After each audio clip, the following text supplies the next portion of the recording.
Assalamualaikum warahmatullahi wabarakatuh. Apa kabar kalian pada pagi hari ini anak-anak? Semoga kalian masih semangat untuk belajar ya. Hari ini kita akan belajar tema 5, subtema 5 pembelajaran 1, muatan pelajaran bahasa Indonesia dan IPA. Sebelum pembelajaran dimulai, ayo kita berdoa bersama-sama terlebih dahulu. Berdoa mulai. Berdoa selesai. Semoga ilmu yang kita dapatkan hari ini dapat bermanfaat untuk semuanya ya. Amin. Tujuan yang pertama, dengan mencermati teks non-fiksi yang disajikan, siswa mampu menemukan pokok pikiran dalam bacaan secara tepat. Yang kedua, dengan menyimak penjelasan dan mencermati teks bacaan, siswa mampu membuat pertanyaan-pertanyaan sehubungan dengan bacaan secara tepat. Yang ketiga, dengan membuat bagan, siswa mampu menggolongkan hewan-hewan berdasarkan jenis makanannya secara benar. Keempat, dengan melakukan pengamatan dan pengumpulan informasi, siswa mampu membuat teks non-fiksi tentang penggolongan hewan berdasarkan jenis makanannya dengan benar. Apakah kalian tahu tentang teks non-fiksi yang tadi sudah dijelaskan di tujuan pembelajaran? Teks non-fiksi adalah teks yang berisi fakta atau kenyataan. Jadi teks sendiri itu dibedakan menjadi dua. Ada teks fiksi dan teks non-fiksi. Kalau teks fiksi berarti teks secara fiktif atau tidak nyata. Contohnya seperti dongeng, fabel. Nah, kalau teks non-fiksi adalah teks yang berisi tentang fakta atau kenyataan. Teks non-fiksi dapat kita temukan dalam artikel, surat kabar, dan majalah. Dalam teks non-fiksi, informasi yang disajikan memiliki keterkaitan satu sama lainnya secara berurutan sesuai dengan kenyataan. Informasi tersebut disusun menjadi paragraf yang padu. Cara menggali informasi teks non-fiksi yang pertama, membaca teks dengan seksama. Yang kedua, membuat dan menjawab pertanyaan berdasarkan teks yang dibaca. Yang ketiga, menentukan ide pokok atau pikiran utama dari teks. Ini adalah contoh bacaan yang terdiri dari beberapa paragraf. Ada yang bisa menjawab? Betul sekali, terdiri dari 4 paragraf. Paragraf ini berjudul tentang ekosistem. Paragraf pertama yaitu semua makhluk hidup memerlukan lingkungan tertentu untuk memenuhi kebutuhannya. Lingkungan adalah segala sesuatu yang berada di sekitar makhluk hidup. Sebuah lingkungan terdiri atas bagian yang hidup atau biotik dan bagian tak hidup, yaitu abiotik. Bagian yang hidup di sebuah lingkungan terdiri atas tumbuhan, hewan, dan makhluk hidup lainnya. Bagian lingkungan yang tak hidup terdiri atas cahaya matahari, air, udara, dan tanah. Paragraf pertama, ide pokoknya adalah betul sekali, terletak pada kalimat pertama, yaitu semua makhluk hidup memerlukan lingkungan tertentu untuk memenuhi kebutuhannya. Paragraf yang kedua, cahaya matahari dapat menghangatkan udara, air, dan tanah agar mencapai suhu yang sesuai kebutuhan hidup makhluk hidup. Cahaya matahari juga membantu tumbuhan membuat makanan. Air dan tanah merupakan bagian penting dari sebuah lingkungan. Air yang turun dalam bentuk hujan meresap ke dalam tanah. Air di dalam tanah ini akan dimanfaatkan oleh tumbuhan yang hidup di atasnya dan makhluk hidup kecil lainnya yang hidup dalam tumbuhan. Nah, paragraf kedua ide pokoknya apa ya? Betul sekali. Ide pokok paragraf kedua adalah cahaya matahari dapat menghangatkan udara, air, dan tanah agar mencapai suhu yang sesuai dengan kebutuhan makhluk hidup. Selanjutnya, kalian bisa mempause video ini untuk menemukan ide pokok pada paragraf ketiga dan paragraf keempat. Selanjutnya, kalau kalian mendapat tugas membuat pertanyaan dari paragraf pertama, kalau membuat pertanyaan itu bisa dimulai dengan kata apakah, di mana, kapan, siapa, mengapa, berapa, dan bagaimana.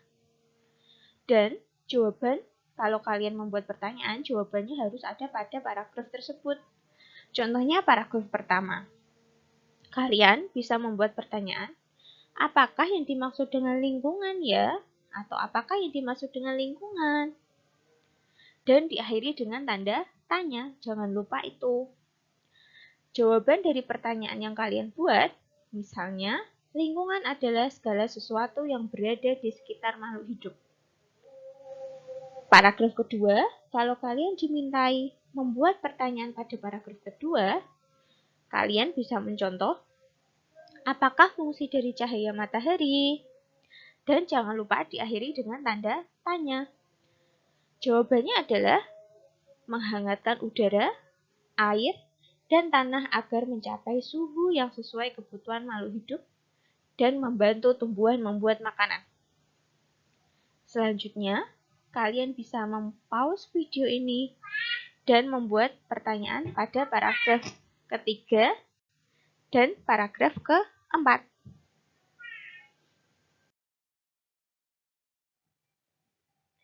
Ini adalah contoh ekosistem yang ada di lingkungan. Bagian hidup dan tak hidup pada sebuah lingkungan saling berinteraksi dan saling bergantung satu sama lain. Interaksi antara makhluk hidup dengan benda-benda tak hidup pada sebuah lingkungan disebut, betul sekali, ekosistem. Ekosistem tersusun atas individu, populasi, dan komunitas. Individu adalah makhluk hidup tunggal. Berarti contoh dari gambar ini yang termasuk individu adalah misal burung bangau, katak, ada sapi, ada kura-kura, ada ikan, ada pohon. Itu termasuk contoh individu. Selanjutnya, populasi adalah sekumpulan makhluk hidup sejenis yang mendiami suatu tempat pada waktu tertentu. Populasi berarti sekumpulan makhluk hidup yang sejenis. Contohnya misal ada 4 ekor kambing, 10 ekor kambing, itu termasuk populasi kambing. Kemudian ada 10 ekor kura-kura, berarti termasuk populasi kura-kura. Jenisnya sama. Komunitas adalah kumpulan populasi di suatu wilayah yang saling berinteraksi dan mempengaruhi satu sama lain. Jadi, dari beberapa populasi nanti akan berinteraksi satu sama lain. Misal, populasi kambing yang berjumlah 10 ekor nanti akan berinteraksi dengan beberapa atau kumpulan dari sapi. Mereka sama-sama memakan tumbuhan. Jadi, antara tadi populasi sapi, populasi kambing, populasi singa saling berinteraksi dan mempengaruhi satu sama lain. Habitat adalah tempat tinggal makhluk hidup untuk melangsungkan hidupnya secara normal. Habitat berarti tempat tinggalnya makhluk hidup. Jadi interaksi antara makhluk hidup dan makhluk tak hidup tadi akan membentuk yang namanya sebuah komunitas. Ekosistem tersusun atas komponen biotik atau hidup dan komponen abiotik tak hidup. Contoh komponen biotik adalah tumbuhan, hewan, dan makhluk hidup lainnya. Kalau abiotik berarti cahaya matahari, udara, air, dan tanah. Jenis-jenis ekosistem. Di ekosistem air contohnya air tawar dan laut. Kalau darat, hutan, hutan hujan, padang rumput, gurun, dan tundra. Dalam kehidupan hewan membutuhkan makanan. Hewan tidak dapat membuat makanan sendiri. Oleh karena itu, hewan memerlukan makhluk hidup lain untuk dijadikan sumber makanan. Setiap hewan memiliki jenis makanan yang berbeda. makanan hewan. Yang pertama adalah tumbuhan. Bagian tumbuhan yang bisa dimakan adalah daun, bunga, buah, biji, dan akar. Contohnya adalah kambing yang memakan tumbuhan. Burung kolibri, dia memakan madu dari bunga. Kelelawar memakan buah. Burung emprit ya, kalau di sini ya dia memakan biji. Selanjutnya hewan. Hewan kecil akan menjadi makanan bagi hewan yang lebih besar. Contohnya misalnya ayam. Ayam nanti akan dimakan ular. Ular nanti bisa dimakan dengan burung elang. Burung elang mati, dia akan dimakan oleh pengurai atau ulat. Ulat kecil-kecil ya. Selanjutnya, penggolongan hewan berdasarkan jenis makanan dibedakan menjadi 3, yaitu herbivora, karnivora, dan omnivora. Herbivora berarti dia memakan tumbuhan. Karnivora memakan daging. Omnivora berarti dia bisa makan segalanya, baik hewan maupun tumbuhan. Contoh hewan herbivora, ciri-cirinya adalah gigi seri dan geraham lebih kuat karena dia memakan tumbuhan. Contohnya gajah, sapi, dan kambing. Kalau karnivora, gigi seri dan taring dan geraham. Memiliki gigi seri, taring dan gerahamnya tajam karena dia memakan daging, contohnya singa, serigala, dan anjing. Kalau omnivora, gigi seri, taring, dan gerahamnya sama. Contohnya tikus, ayam, dan bebek. Sampai juga pada latihan soal, berarti materinya hari ini sudah selesai. Selamat mengerjakan dan jangan lupa link soalnya dibuka. Link alamatnya bisa kalian lihat pada layar HP kalian masing-masing. Sampai jumpa di pembelajaran selanjutnya. Semoga ilmu pada pagi hari ini bermanfaat untuk kalian. Wassalamualaikum warahmatullahi wabarakatuh.